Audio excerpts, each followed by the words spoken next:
Y esa persona nos estaba haciendo esa clase de preguntas que eran ganchos y preguntas sin sentido alguno.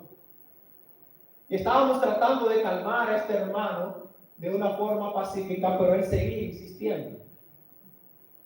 El hermano con el que andaba se enfureció un poquito y se enojó y le dijo a aquel hombre: el accidente que tú has tenido es producto de la terquedad que tú tienes y por eso Dios te ha castigado de esta forma. Cuando nosotros vamos a dar estudios bíblicos, a hablarle a otros de Cristo, tenemos que amar a las personas. Porque sin amor, nada de lo que estamos haciendo funciona. Amén. Así es. Y otro punto es saber argumentar y no discutir. Cuando nosotros estamos hablando de la Biblia a otra persona, va a intentar sacarnos a nosotros de nuestra casilla, va a intentar sacarnos a nosotros de nuestro juicio, y nosotros tenemos que tener la mente serena para no discutir con las personas y argumentar. Usted tiene que discutir con la idea y no discutir con la persona. Muchas veces nosotros atacamos a la persona, pero no atacamos el argumento de la persona. Y eso es algo que tenemos que tener en cuenta cuando vayamos a contradecir o argumentar con otra persona. Aquel hombre no argumentó, aquel hombre tampoco sintió amor en ese momento porque se dejó encolerizar y le faltó el respeto a ese hermano. Yo le aseguro a usted que si nosotros volvemos a esa casa, él no nos va a recibir más. Difícilmente.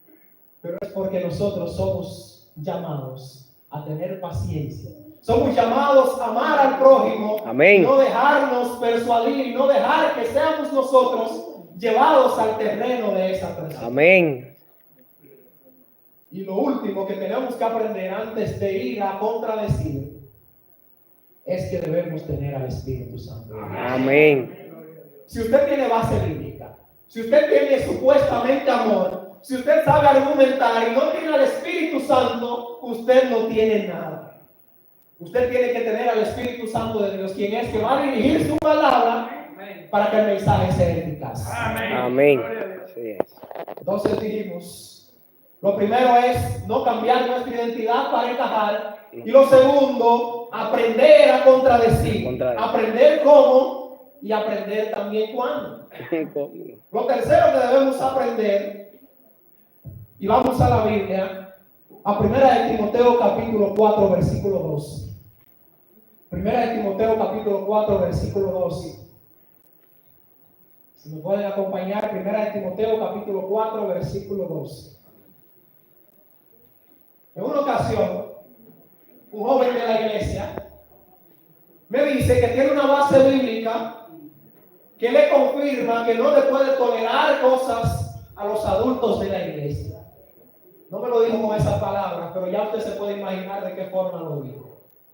Y le digo que me busque el texto bíblico que le argumente que no puede tolerarle cosas a los adultos. Y el texto que él utilizó de base fue 1 de Timoteo capítulo 4, versículo 12. Vamos a leer. Dice: ninguno tenga en poco ¿qué? Tu juventud.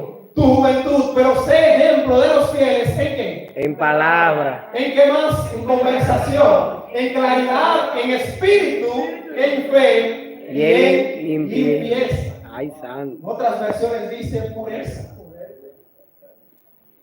Aquel joven se justificaba y decía que él no podía tolerarle cosas a otras personas porque la Biblia lo decía, pero él ignoraba otra parte.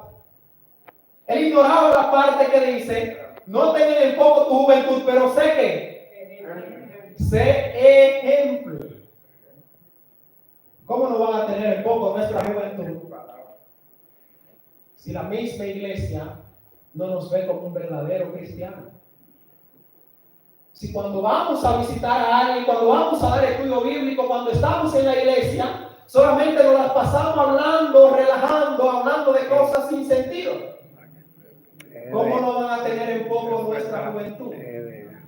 Tenemos que ser ejemplos para